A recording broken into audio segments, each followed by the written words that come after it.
The other piece is a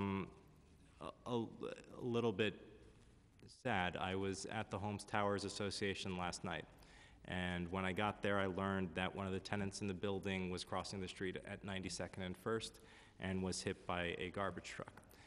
So at 92nd and 1st, between August 2011 and February 2014, there were 93 people who were in 48 collisions.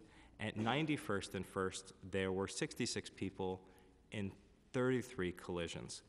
And so as we're building, well, as you are building a marine transfer station there, how do we make sure that nobody dies from getting hit by a garbage truck, which is one of the most dangerous vehicles on the road?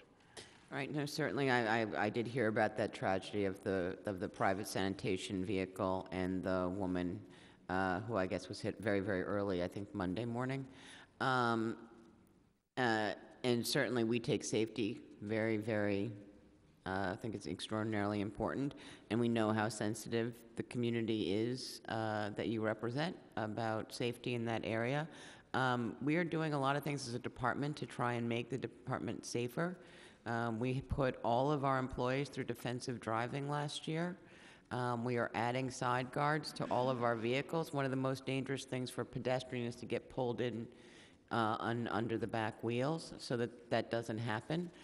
We've already installed a great many of these, and we are moving forward to have them installed on even more vehicles as soon as we get in the parts.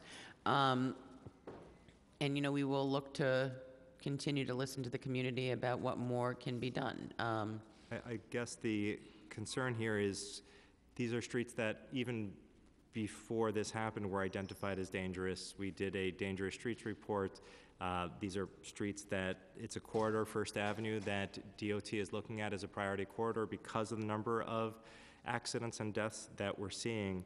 And this location is actually going to have for-profit private carters driving through it, much like the one that hit a woman yesterday morning and killed her.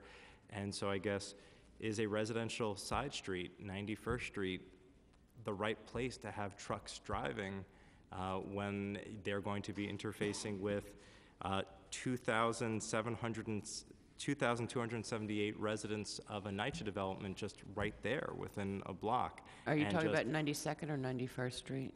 I'm doing my best to focus on 91st, where that is the current site of it, but within the whole region, 91st Street, which you will be operating on for several years, is dangerous. 92nd is also dangerous, but part of the reason it's so dangerous is this is the densest census tract in the country. This is why we built the 2nd Avenue subway. So I guess the concern just being with so many thousands of people living there, it's already started, and we don't even have 200 to 300 trucks coming every day.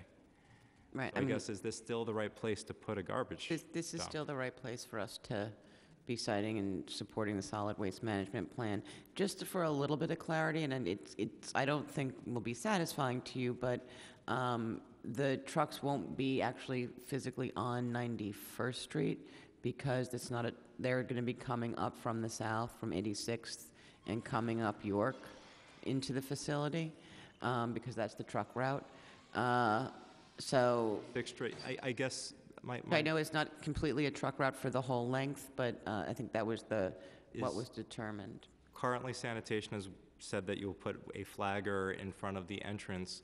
As we can see, the danger is actually the vicinity anywhere there's a turn. Would you put flaggers at every single turn leading into it?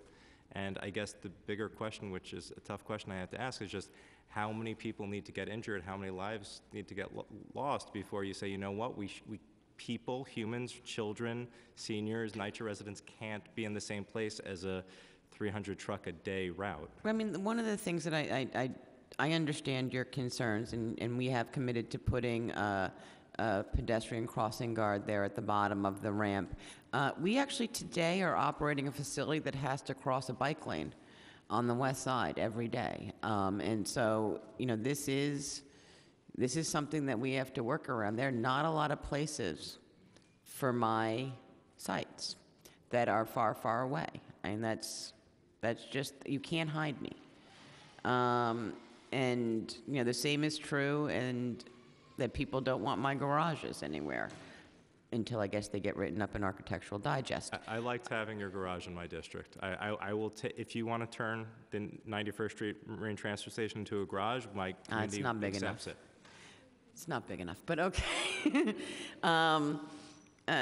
No, we need infrastructure. We need waste infrastructure, and I understand that it's challenging, but we do operate in some sites where it is already very difficult, you know, to deal with the west side and their bike lane, which is crazy. That's a bike lane versus residence. I guess the last piece in wrapping up, and thank you, Chair Reynoso, for the time, is we've now announced zero by 30. We will hit zero waste. We will stop using landfill. So this is a marine transfer to transfer to transfer to transfer to transfer station to landfill.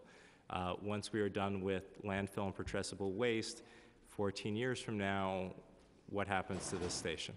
So the one thing, can I do maybe a little bit of happy news for you? DDC has selected the designer for the 92nd Street ramp, and that contract is currently at the controllers. So that is moving, because I know there have been questions of the commitment to see that through. And so then more broadly, there are a lot of pieces to getting to zero waste to landfills by 2030 that are not in place yet. And we need to be able to make sure we have the infrastructure to move waste that we are creating today, because there's no storage in the city of New York. It's the curb. And just one small correction, your waste will not be going to landfill. It goes to a waste-to-energy facility from 91st Street. That contract's in place with Covanta. And so is waste to energy within the confines? So as long as we incinerate all of our waste, we meet zero waste? Or are we actually trying to get to 100% diversion and trying to recycle and I mean, it use is always part of the pie is to consider other uses that could turn it into energy. And even with organics, we're trying to turn that into energy with anaerobic digestion. But we certainly are pushing all of our diversion programs across the city evenly. And as you may have heard earlier, some of our programs have a lot more uptake for apartment building owners than for people who live in single-family homes. But we're trying to make it so that you have all the tools to put me out of business.